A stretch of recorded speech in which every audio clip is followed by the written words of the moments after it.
So, advice ko sa inyo, follow your dreams, give your best, practice, and try.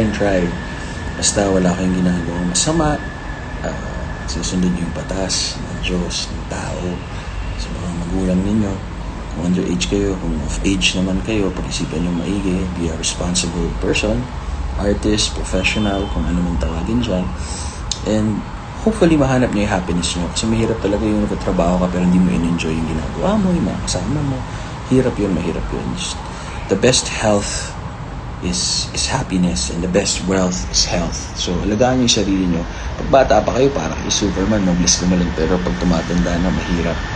Diba? And, tandaan niyo yung mga taong tumulong sa inyo nung wala kayo.